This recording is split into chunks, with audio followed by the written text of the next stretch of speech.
Good morning or good afternoon, everyone. Sorry, good morning for me. Good afternoon for everyone else on the planet. I'm Matt. I'm the token Australian, and I'm joined by the wonderful PJ Richardson from Laundry, and we are going to talk about what went down at CampMograph in Australia and secret sources. So, how are you doing, PJ? What's happening? Not much, hanging out. Just another day here in pretty sunny LA, just working away. Yeah. How about you? How's things? It's spring. It's sort of windy. As I was saying before, like Australia goes through this like exciting period at the beginning of October when it gets really hot and everyone goes, "Oh my God, beach!" And then it gets really down till about mid-December, and then it just becomes blazing hot like an inferno until about March, April, and then we have our version of winter, which is nothing like a European or American version of winter. Um, and then the cycle repeats. So we're at the windy, not so exciting bit, but it's nice. It's sunny. Yeah. Well, I'm a fan of all things Sydney, I must say. We got that winter and the dinner in the rain and all got sick and you were merry and jovial, but I still stays warm in my heart that moment. So Sydney rocks. It was atmospheric. I booked a I Yeah. booked a table for dinner, and the only table they gave us was outdoors in torrential rain, in an umbrella. So we were all huddled under blankets. And I kept trying to be positive that I hadn't ruined everyone's health, but we got through it and became better friends. So let's talk about secret sources, because I've been banging on about this week, and I'll explain what it's about. So, um, the lead jazz music. Jazz music was a big part of my presentation. Jazz is a big part of my life. But for those of you that don't know Australia very well, I'm imagining you might know Bluey. And so Camp Mograph was set um, where the pool is marked here on this Bluey placemat, which you get at restaurants. And then Brisbane, which is the city that you'd fly into, is where the healer home is. So we all arrived at the healer home and we drove down to the pool to Redlands Bay, which was a big. Australia doesn't have as many campgrounds as Americans have. I think Americans love camp way more than Australians love camp. So you've got campgrounds everywhere. We've got like limited campgrounds. So this is the best we could do. It was a Girl Guides camp in Redlands Bay. And but we had Americans, we had PJ, we had Mark, we had Matt, we had the Camp Mograph flag, we had this beautiful campsite, and we had great cooking. And the space I was given to do my talk was in this chapel down by the lake. And I thought that Tim would like that. So I texted him, said, "I'm in a chapel." And it was very tranquil. And the organizers helped me get like a lot of bottles of hot sauce. We had 80 bottles of hot sauce. And a big part of my talk was about helping people find their secret sauce and then figure out what to do with it from there. And so everyone got a bottle, but I think one of the I guess my premise that I've found from doing marketing and doing sales is that you need to be authentic.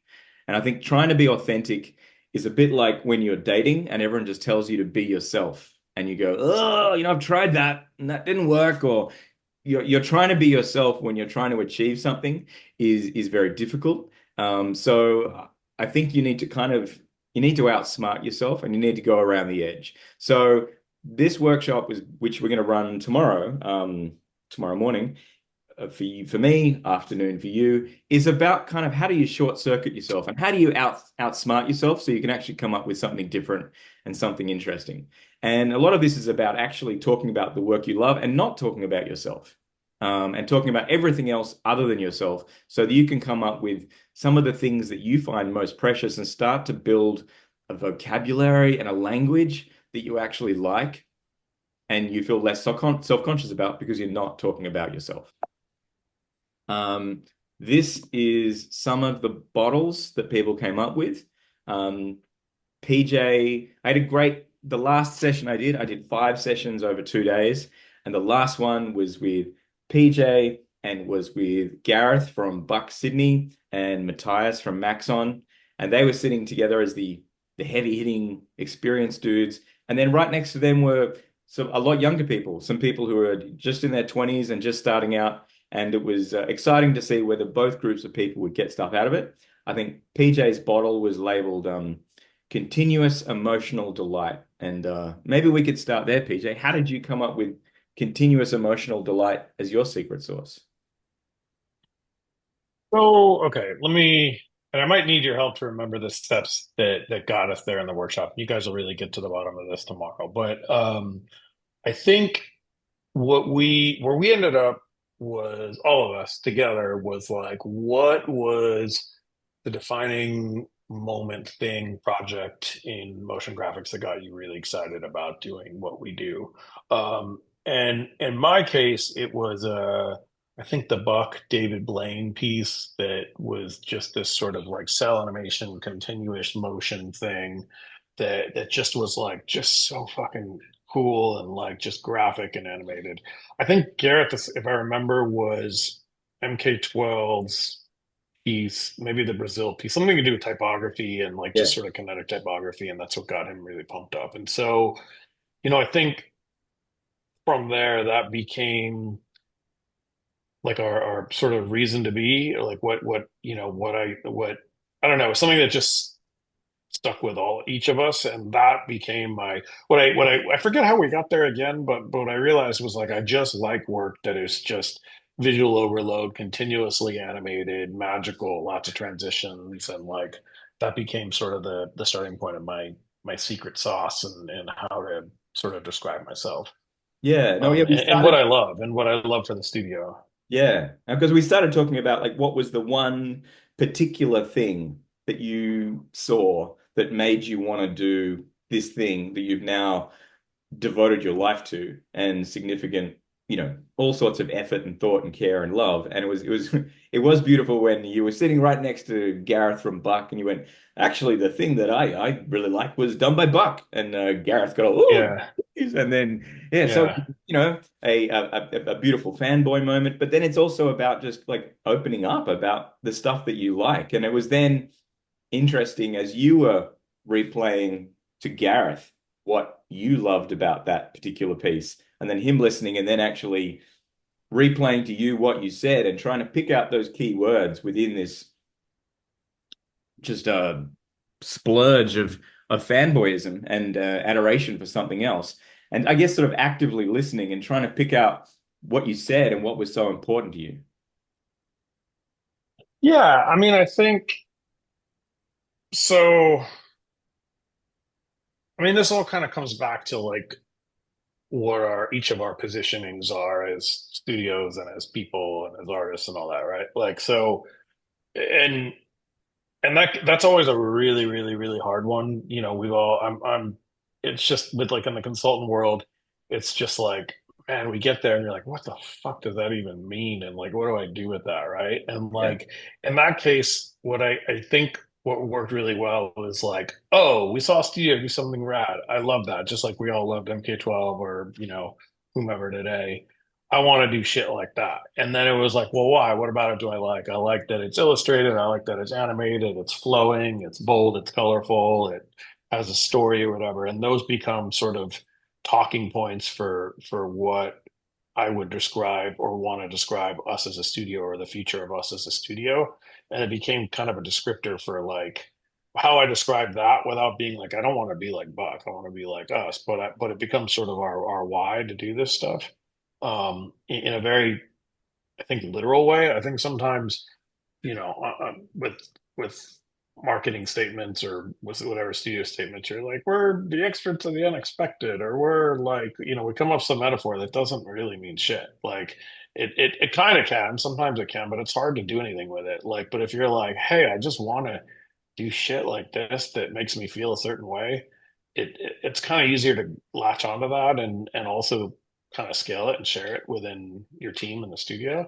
And I think that's why that works so well for all of us when you did that, because it wasn't like marketing speak or metaphors or anything. You just said it in a super authentic and direct way and helped us get there in a relatable way. Now, like, because here's the thing, like to see something else that's out there in the world and then want to do something like that is okay. That's pretty much how all of us got into this in some way, right? Like we saw something rad in MoGraph, we wanted to do more shit like that ourselves, right? So, you know, I think I don't know if I answered it, but that was what I thought when we were doing that. No, no, no, it is. And often we you see this cool shit, but then you never actually talk about it. Like, when you do Yeah. art history at school, you learn about how to talk about Michelangelo or how to talk about Andy Warhol. And I found when I studied art history at school, you'd have to memorize a thesis basically and then spew it out when you got to the exam. But when it comes to our life, we fixate on this work and we study it and we worship it and we spend ages being all jealous and worked up about it, but we never actually put it into words. And we never actually spend the time to start to build a vocabulary that we are comfortable using. And I think, as you said, when you do come up with you work hard to come up with this positioning statement like, I'm the wizard of mischief, or I'm the inventor of dreams, or something Right. like that. And then you throw your mum asks you, what do you do? And you go, I'm the wizard of mischief. And you go, that sounds totally weird. And I don't think I'd ever introduce myself to someone at a party like that. Like you got to be comfortable wearing it. Same as like, Yeah, I mean, I think what I took from that, and I'll pay you a pretty big compliment here, Matt. I think, what the reason I listened to it and really heard it was because you put it in plain words, and it wasn't about the statement; it was just about the work. And I think, what you guys do at Mighty Nice, what you've done in the past as a studio, like you guys work with Nexus, like one of the best in the world. Like you, you just fucking what's up and it's authentic and it was just real, and so that connected with me, and then it just became like the positioning statement wasn't like the Wizards of Wizardry or whatever. It was just like, I like this work, I like that it's bold and colorful and happy. That's the work I want to do. Like, I don't want to make bucks thing, but I do like, I had already taken, it was funny, I was working on a project that had that mindset of the continuous motion thing for something we were doing in 3D, and I was like, holy shit, that's the work we are the most successful with, we like to do. And so, and let me just say, I don't think everybody has to do that. That's not the point of this at all. It's just figuring out what you like and what makes you click and doing more of that. Now, the one nuance I will say to this though is like if I said I love glitchy death metal graphics, fuck yeah, but that's not probably the most commercially viable thing of all time. Like, but it does help to have that reference of someone else doing work in the space as a starting point to build from, because you kind of know that there's some client somewhere that probably is going to like that too. So totally. I you mean, find the common ground. I guess that's sort of my point. yeah. Right. I think what's interesting is actually like, particularly with AI right now, like everyone is shitting themselves about the new and everyone's shitting themselves about what's coming. But things don't change immediately. Like things change over time. Like climate change is happening, but it's happening incrementally. And one day it'll be like, fuck, climate changed. But right now, it's like your career is changing, but it's not changing tomorrow. And there are things that you liked that got you started on a trajectory. And so quite often examining what it was that got you started and what it is that you've actually been feeding on, like there's so much that goes into building a sense of taste. And I think it's that sense of Yeah. taste that's what's actually propelling you through all this. And it's your sense of taste that makes you a good designer and an artist. Is that's you've got a palette and you've got the ability to recognize different flavors and combine them and put them together in a new way that makes you and everyone else on this call stand out. So it's actually trying to articulate this. Ryan is totally Oh doing yeah. workshop himself. He doesn't even need it. Um, um, Maybe let's go. How do we unpin? Ryan, what are you liking? What's speaking to you? I mean, I just like hearing PJ talk about old stuff that you can't even find anymore. Like you have to work to try to find the 640 by 40 MP4 or QuickTime on somebody's hard drive. Like that's the stuff that I Oh, feel that's like just because I'm old. if so am I. That's what I love though. I mean, but I think there's Uh, like magic in some of that stuff, right? Like I used to sit underneath Danny or I can't remember if it was Danny or Kyle's Mimic, like the actual handmade things that they built to actually shoot for the Mimic opening titles. Because like everybody references Seven, but I felt like those were really cool too. But all that just all that stuff when it wasn't just like a tool that did a lot of stuff for you. Like I love hearing about like that stuff from back in the day and going back and trying to figure out like why did it stick with us so hard? Like what was it about them? Like it was novel, but there's also some kind of vision or craft or obsession behind it that like not to say that new stuff doesn't have that either, but there's something about like that stuff. It's like watching old stop motion. Like brand new stop motion is amazing because they can 3D print every single face and everything looks like it's CG. But you go back and you watch some of the old stop motion, like there's something in the kind of the flicker or the like the misalignment of stuff that I still kind of get like a little bit of a kick out of. So, but keep on bringing up some of the old stuff. That's the stuff I want to hear more about. Yeah.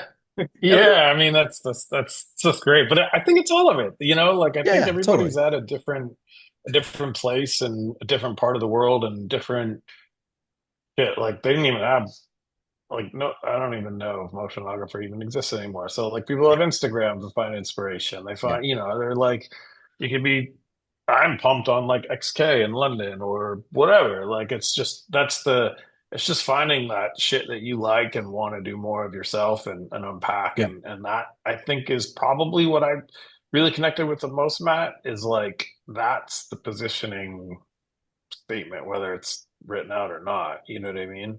Hmm. And have you done anything with it since, or has it filtered into any of? Yeah. Yeah, we actually just rebranded Laundry. We're about to launch it here and well, whenever I get it done. But it was I think what I would say that stuck with that is just kind of getting back to our original secret sauce, always in the same, is just trying to like when we're really bold and kind of crazy and maximalist, uh it it that's when we're our happiest. That's when our work crushes, and that's when clients are happy. And like that's kind of been the day one thing. It just evolved. So it's like, but it's so easy to lose sight on all this stuff, right? Because like you got client work, you got briefs, margins, you got profits you got to make or try to make, or all the stuff you need to do. But it really does pile up and can make you lose sight pretty quickly. And then you never mind clients and budgets and all that shit that gets more and more and smaller. Yeah. So. No, there's a great book called The Artist's Way, which I think was written in the 80s or the 70s, and it's about rediscovering what you love. And she talks about setting yourself artist dates or creative dates where you'll take yourself out and just spend half a day yeah, filling your eyeballs up with good stuff again. I saw you went and got some ice cream and wandered around looking for graffiti the other day. But Funny, Matt. If we were having this call at this time yesterday, you'd see the 15 morning journals I filled out already that I just threw them away because they're taking up space. So I vibe with Julie Cameron's stuff.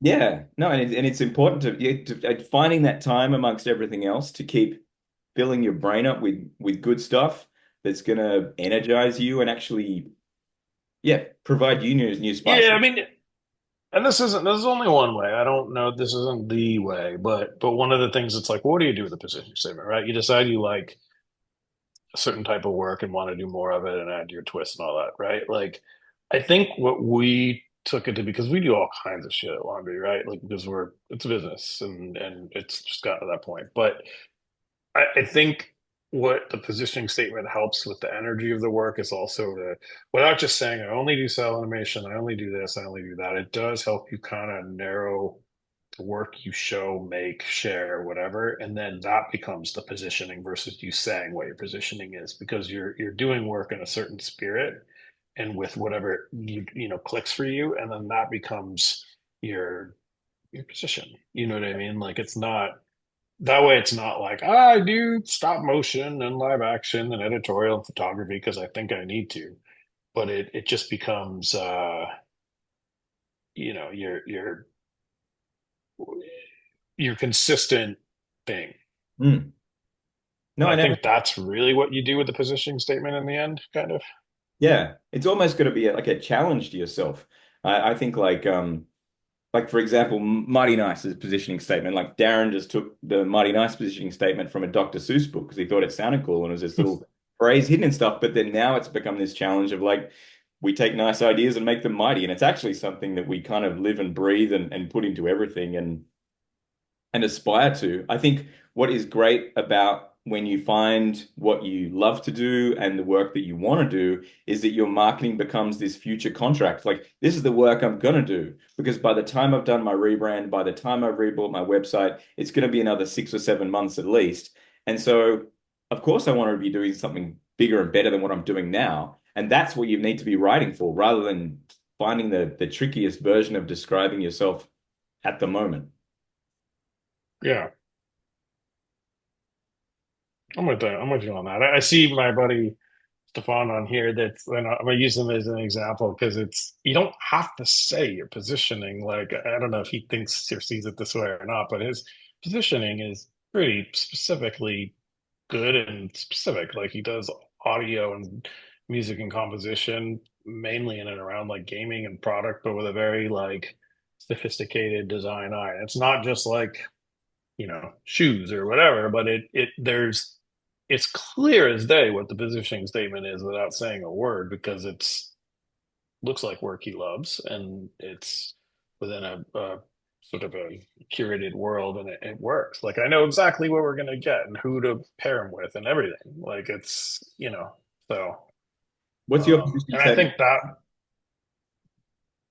Mm, Well, at least on our website right now, it's changed it a couple times, but it was connecting the dots between how your audience wants to feel and how your audience wants to be heard. So it's kind of, I mean, changed it a couple times, so I don't know if it like fully resonates with me yet, but the idea is like, um, yeah, building audio landscapes for brands to kind of use over time, not just as an afterthought. And it's kind of funny going back to, I guess, what you guys were saying and, you know, putting out work that sometimes doesn't encapsulate like the full package or the full positioning, but you still manage to kind of make that singular with whatever project you work on. And I'm glad that resonated with PJ because if you look on my website and the stuff I do, it's pretty varied. It's not in one specific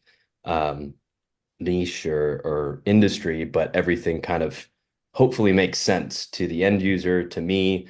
It feels like I'm kind of solving that puzzle, and however we get there, hopefully it kind of has that after effect where people kind of say, "Oh, this is why that worked." And a quick example too, going back to kind of just finding work that gets you excited. I came across an ad by Remarkable. They make the kind of like iPad type things and just beautiful visual design, kind of like some uh, motion blur effects and like really highly designed 3D stuff. Music was incredible. And I was just like, holy smokes, this is top notch. And I sent it to the guys at Stash and I was like, you guys need to find out who did this and just do like a case study, whatever. And they did, and it turns out, I don't know if they posted it, but they got back and they're like, hey, turns out it's man versus machine. And then one of my buddies did the audio, but um looking at like the comments on YouTube of people that were like, holy crap, like the music's amazing, the visuals are amazing. It was just so cool. So yeah, I thought I'd just add that. Yeah, no, it's I beautiful mean when you go, Peach.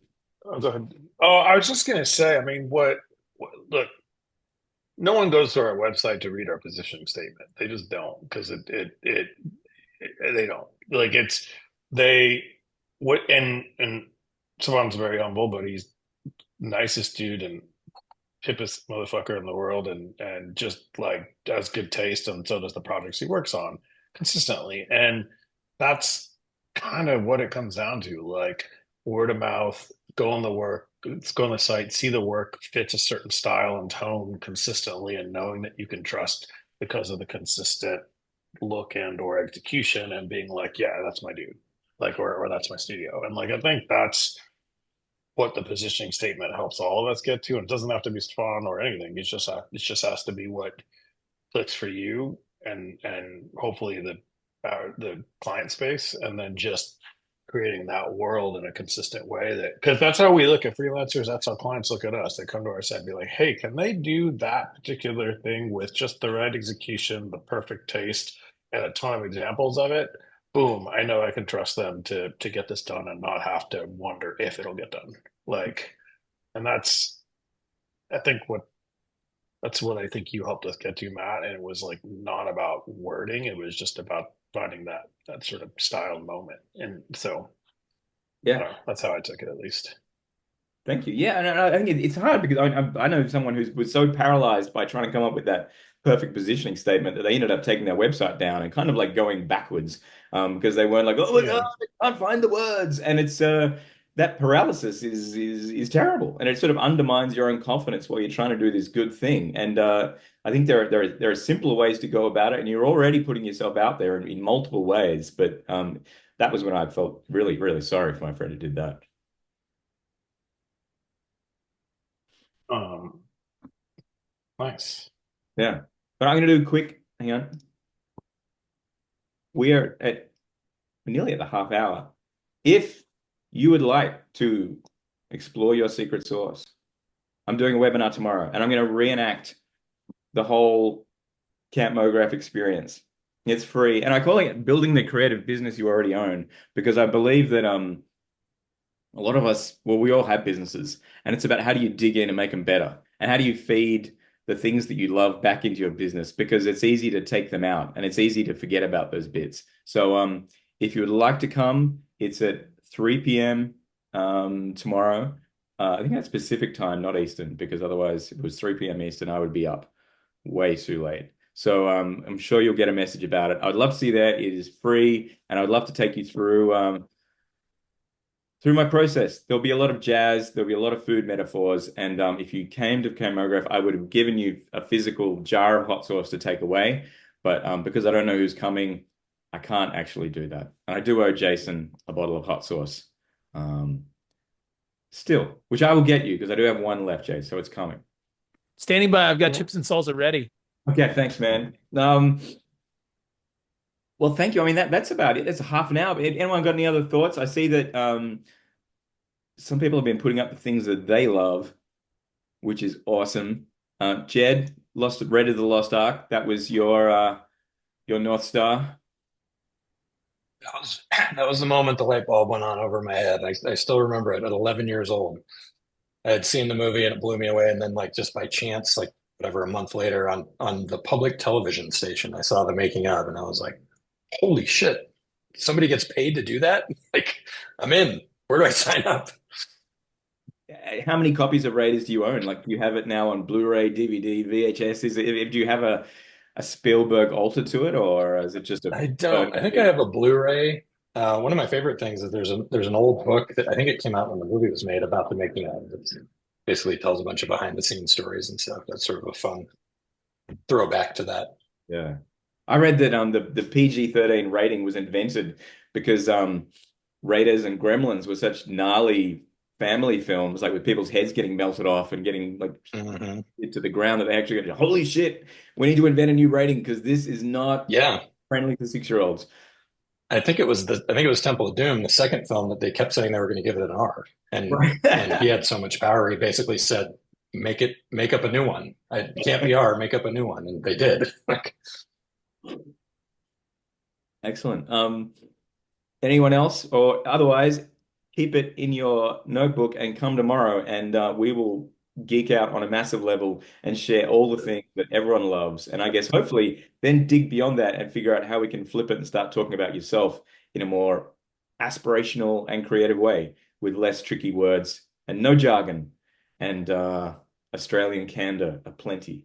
So yeah, PJ, thank you so much for jumping on. It's a pleasure as always to speak to you. You as well, Matt. I love you. I had fun, and nothing else. Matt introduced me to is it Piccolo? That Yeah, was the coffee. Do they still serve it in America? No, they don't. I have to come back to Sydney. So But Sydney has a lot of coffee. You warmed my heart with the Piccolo, so thank you. And yeah, you're rad. Thanks, Matt. A piccolo is like a double espresso with foam on it. So it's like a tiny little latte. It makes you feel like a giant, like you've got this huge hand. But yeah, it's the coffee you can have after you've had too many coffees. Thanks, Ron. Yeah, that's right. Thanks, John. Thank you all for coming. And hopefully you can make it tomorrow and I'll see you there. But if not, have great weeks. Thanks, everybody. Bye.